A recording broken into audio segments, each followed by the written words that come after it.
Hey everyone, I'm Keisha Charmaine and I'm back today with Dr. Charminae Nicole. Could you introduce yourself and tell everybody where you're from? Okay. Hello, everyone. I am Dr. Charminae. I live in Los Angeles, California, but I'm from Louisiana. I'm from Baton Rouge, Louisiana. And yeah, I'm a perinatal chiropractor out here. So just serving women and helping women to have better birth outcomes. And so I do body work just to help prepare their bodies for birth and postpartum. So, yeah. Oh, I love that. I'm definitely going to ask you some more questions about that towards the end of this conversation. Okay. But firstly, I must say that I noticed you have sister locks, or are they just No, they're just small traditional. Okay. Yeah, they're just small traditional locks. Very cute. And how long have you been locking? So it'll be 4 years in June. Oh, So nice. June 13th, yeah. So did you start locking them while you were in Los Angeles? Yeah. And I would love to know how your experience is with that, because every time I visit LA, I never see any other women with locks. Never. Yeah. What's that like? Yeah, it's a few of us out here. I feel like if you're like in the Hollywood like community, you're really not going to see it. But I'm in like a very holistic realm, so I see women who have locks all the time. I feel like I run into people who have more sister locks than traditional locks. Here, well, no, I think it's about even. It's about even. There are quite a bit of people out here with locks. Yeah. Okay, that's good to know, because every time I go out there, I be discouraged. And I do have some followers from or who are based in LA, and they reach out to me about lock events in LA, and I'm like, I can't recommend any events. I don't ever hear about anything happening in LA when it comes to natural hair in general. So yeah. What's going on? Well, actually, the lady who started my lock, she's actually one of my dear friends now. And so yeah, I don't really know about lock events, but I know that we're out here, and I know that she serviced like a whole bunch of people with locks, but I don't feel like we have it when it comes to lock events and lock community and able to build that community. I'll be honest and say that from my experience, I will say that we don't have that, but we are out here. I promise we are. Okay. We're definitely out here. Okay, we gotta step that community up. It'll come. Yeah. You said you're from Louisiana. Mm-hmm. So yeah. How would you say the lock scene is out there? Are there a lot of people with locks down there? I feel like now that locks are getting popular, there's more people that are getting on the lock wave, to be honest. But no, I've never seen people with locks. Like growing up in Louisiana, it was very rare. Even though my French teacher, she was from Haiti, and she had locks like when I was in elementary school back in the day. But it was like few and far between that I would see people that were locked. But like now I'm seeing more people when I go home that are locked up, and it's beautiful to see. I do love to see it. I've only been to Louisiana one time, so I can't really speak on experience. And I was a tourist, so I wasn't really paying attention. Oh, you gotta go back. You gotta go back, especially with food. I definitely will. So, what inspired you to start your lock journey? I literally don't have a better word, but just spiritual. And it's always been that way for my hair. It's like I just get this sudden, like, just urge to just do something. It happened when I went loose natural in 2010. It was like I was living in Mexico City, finished up my internship for chiropractic, and then all of a sudden I came back and I was like, oh, it's time to cut off my hair. I just wanna rock my natural tresses. I have no idea what it's gonna be like, but I want to do it. And I just cut all my hair off like a boy and rocked it for like 6 months. And it was the most liberating thing. And the same thing happened with the locks, like January of 2019. I was like, this feeling just came over me. Didn't know about it at all. And I was like, why do I want to lock my hair all of a sudden? And I was like, well, I'll just wait till I'm 40. That's like in 4 years. So I'll wait till I'm 40. And then I was like, no, I was like, I'm not waiting. And then all of a sudden I made the decision when my mom was in town for Mother's Day in that May. And that June, I had my appointment set and we started the journey. So yeah, so I always get these urges to do things. And that's with anything in life, honestly. You know, it's funny you say that, because when I was way younger, maybe preteen age, I used to say, I'm going to get my locks when I'm 40. When I turn 40, I'm going to get my locks. But when I turned like 18, I was like, you know what? I'm going to start my locks next year when I grow them out. Yeah. So did you have a relaxer for a long time? Did you? Yeah.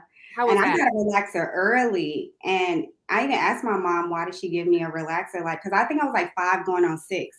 And she was like, you didn't need it, but it was like the trend. It was just like everybody around me was doing it. They was talking about how it's so easy to comb their daughter's hair. And I never had an issue with combing your hair, but I just was like, okay, I will relax your hair. And that's just what you did. And then for me, I was just tired of it after a while. So yeah.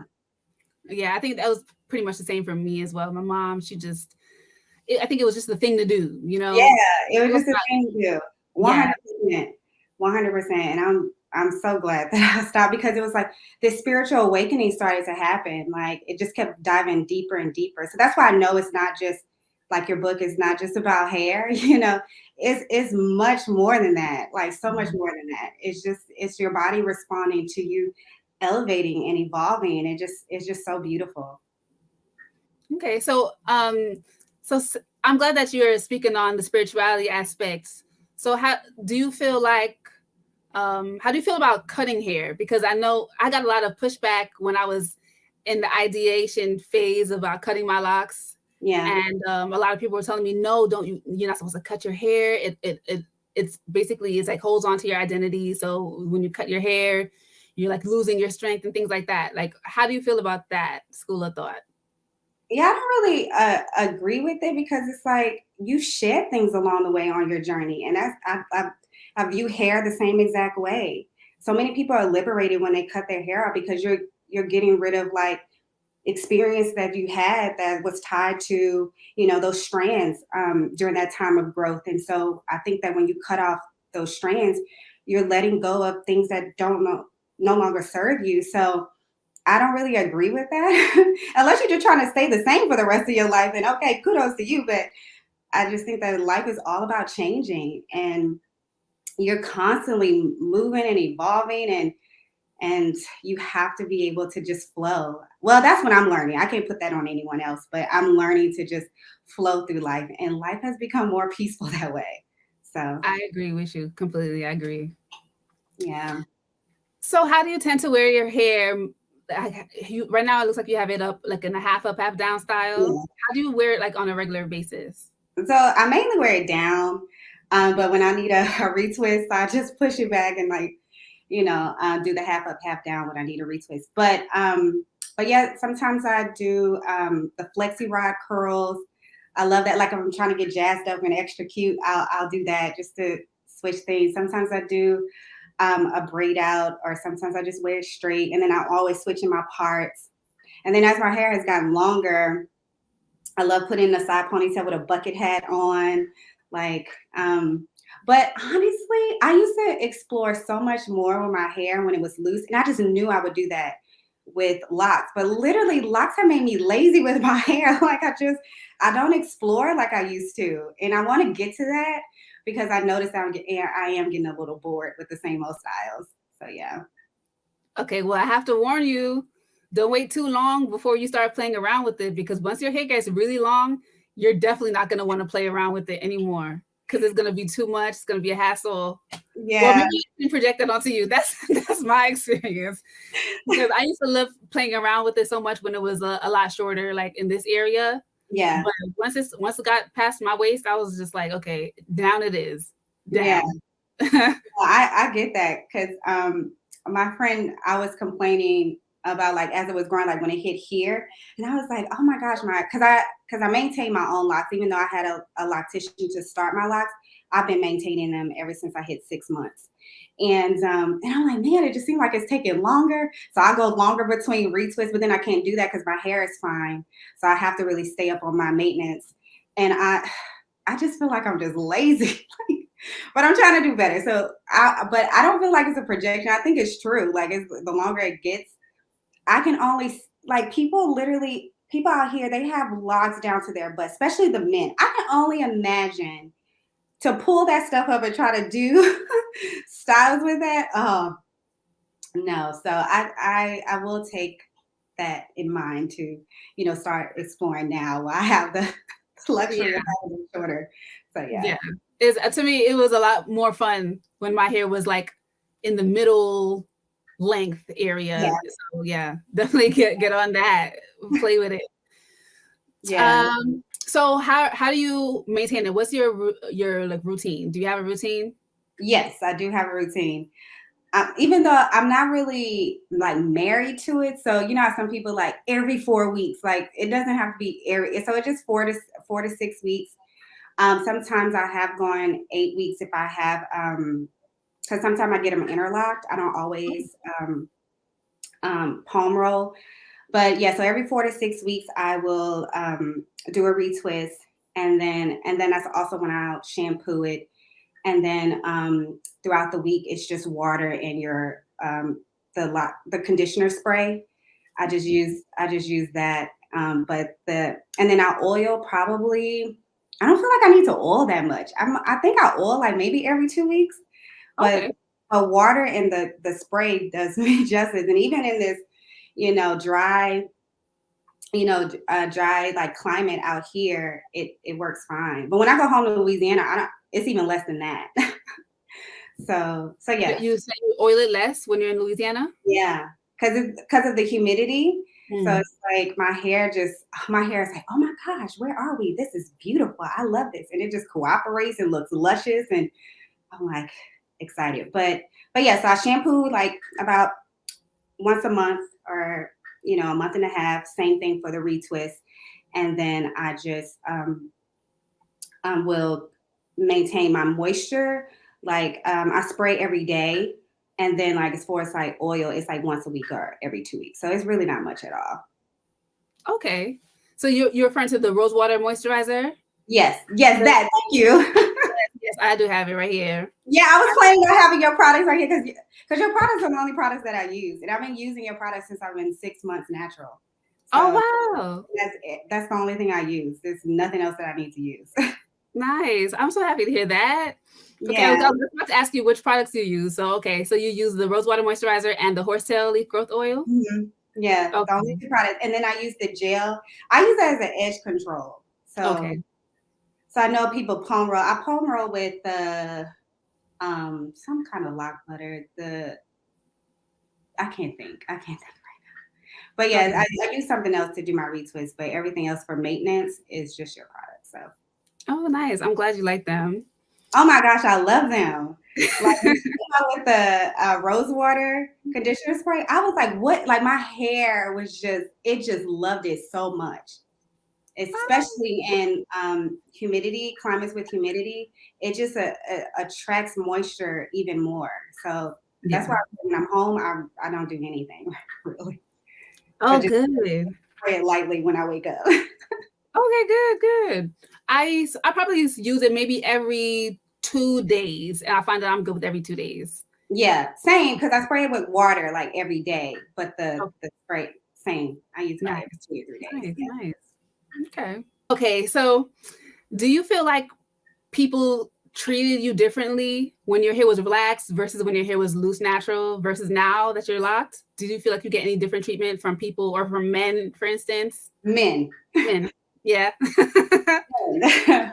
don't feel like it's anything with women. I'll get on to women in just a moment, but as far as like men, I just feel like you get the meaningful compliments. It's like it's not like, "Oh girl, you fine," or "Oh girl, like you got it." It's like literally like, "Oh, you so beautiful." Like, "Hey sister, like I love your hair.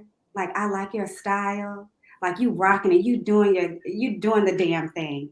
Like and it just and it comes from like those real soulful brothers. It's like they have an appreciation for women with locks, and I'm here for it. I like, and I remember when they first started locking, and they looked like locks to everyone else.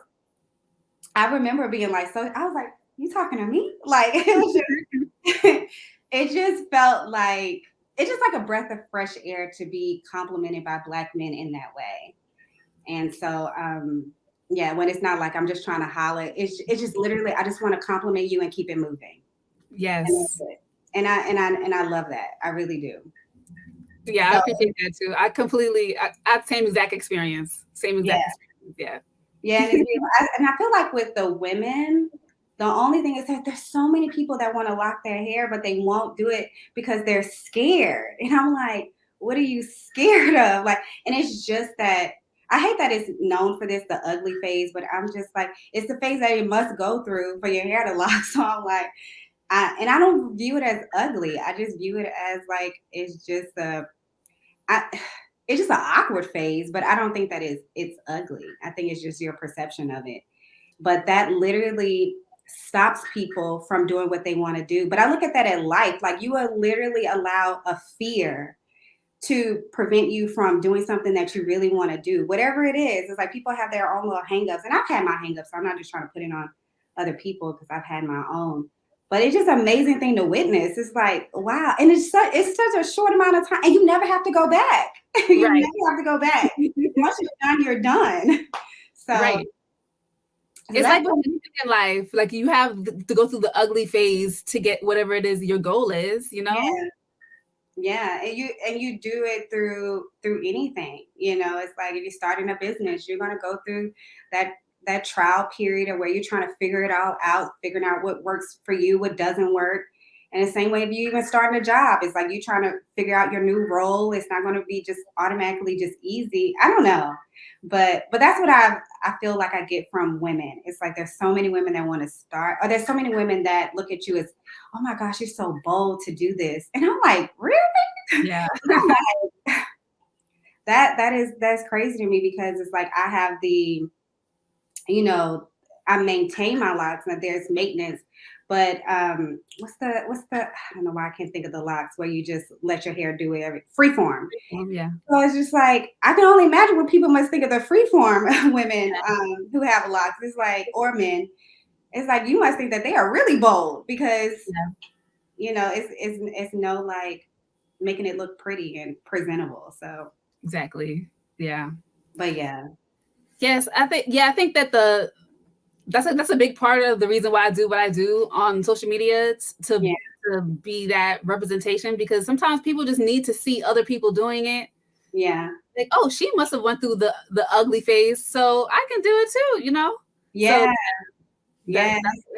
and all the women with locks that you see walking down the street, although they're not, like on a public platform, they still are that to somebody. So I do appreciate when I hear that, there's a lot of us walking around proudly, beautifully, we're inspiring people without even knowing it, really. There is. It's so funny. I was with a guy friend the other day in Sprouts, and another lock beauty was we was about to cross, and we both looked at each other and just smiled so big. And then he saw it. He was like, "Is it always like that?" And I said, "Yeah." I said, "For the locks, yeah." I used to notice it with being loose a little bit, but being locked, oh no, you notice it on a whole nother level. Like, it's another thing that I find to be so beautiful. So yeah, so I love it. Yes, yes. Okay, so I want to get into what is it that you do. So you said that you're a chiropractor. Yes, I'm a chiropractor, and I focus on pregnancy, postpartum, and baby, so pediatrics. So yeah, so and some people know this, but birth outcomes in this country, especially for birth women, is just not for Black women, is just not the best. And so so I just by being a chiropractor and doing body work on women, just helping them to prepare their bodies for birthing a baby, but not only birthing a baby, but birthing new versions of themselves, because you never go back to being a woman without a child. And so it's a lot of preparation that goes into that. And some people are not aware of that because they're just like, I'm going to do whatever my doctor tells me. And no, it's just like it's your body, it's your baby, it's your birth, and you have more control than you think. And so I love that I get to be a part of this experience where, I inform and empower women to, take the front seat of their birth experience, and especially when it comes to their bodies. But I'm also a childbirth educator and a doula, so I have those tools behind me as a chiropractor.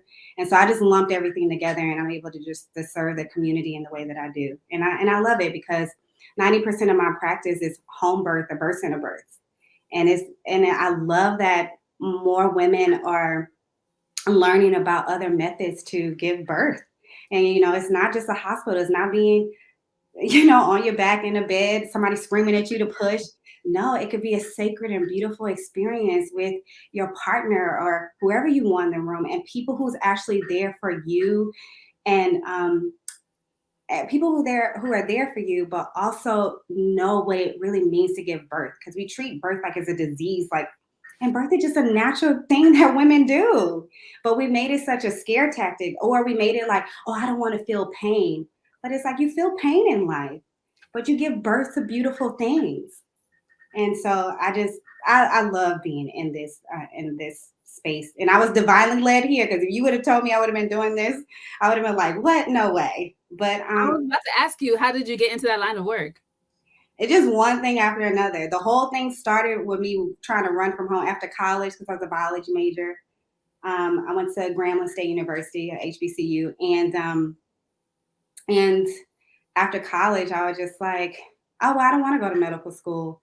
And so just like running from home, because my parents were going through a really tough time in marriage. And then somebody told me about chiropractic school, and I'm just like, where's the nearest one? And they were like, oh, it's in Texas. So I ended up living in Texas 13 years before I moved here. But anyway, and I was like, oh, I'm gonna go there. That's 7 hours from home. Great. I don't have to be. I was literally running, but had no idea that I was running into my destiny. And then I became obsessed with chiropractic. Then I learned about pregnancy and all these other things. But it was just like every step of the way, what I'm saying is that I was led. It was nothing that I was like, I want to do that. It was literally being pushed to my destiny. And I'm just like, oh, and it just feels good. As soon as you stop fighting and surrender, you just realize you're always in the right place. Always. Even with the challenges, you're always in the right place. So yeah, so that's how I end up doing what I'm doing. And I am in love with it. I can't tell you how much I love what I do. Okay. So I guess if I end up having kids, I know who to call. If yes. that comes, expect the call from me. Yes. Yeah. I'll be happy to talk to you. Yes. Well, I love that message that you just said, because I know a lot of people, especially nowadays, people are shifting like what they're doing. They want to be more purpose led, and they're not quite sure like what their path is. So I hope that you saying that like inspires somebody, because people are out here in need of that. You know what I mean? Just follow your curiosity. You're curious about things. If people just pay attention, if you really just start to shut down the noise around you, what people are telling you to do, what society is telling you to, you'll notice that there's a little tiny voice in there that's telling you to do something. And it could be that first step. It doesn't have to be the big picture, but taking that first step will lead you to the bigger picture. So, but that purpose thing, we never ever know in my opinion, we never ever know what our purpose is until it's all said and done. Yeah. You really don't know until this life in this realm ends. You don't know. Because I know being here, if I live for 20 years, I could be led to something else, and that'll be a whole nother purpose in and of itself. Right. So it's just like, just I love what I saw like start popping up a few years ago. But follow your bliss. There's something inside of you that you're curious about, something that excites you, and just take that first step, and I feel like it'll lead you somewhere special. So, oh, you're such a light. I'm so happy to have spoken to you today. Thank you so much for taking. I was so happy to talk to you. I was like, oh my gosh, the girl understands how much I use her products and love them. And every little sale, I'm like, I'm gonna catch every little sale. I will buy stuff in bulk. Like I love it. I have my refrigerator filled with the rose water, because you gave me the advice to put in the refrigerator. Oh, okay. Good. I'm so glad. Yeah. And thank you so much for taking the time out today to speak to my audience. Yeah. I'll have all of your links down below so everyone knows where to find you. Thank you for what you do, because you have helped this hair to like thrive. It is so healthy, and I know I've enjoyed my journey so much because of your videos and your products. So thank you for what you do. You're very welcome. Very welcome. Yeah. Everyone, thank you for watching. Love, light, and locks.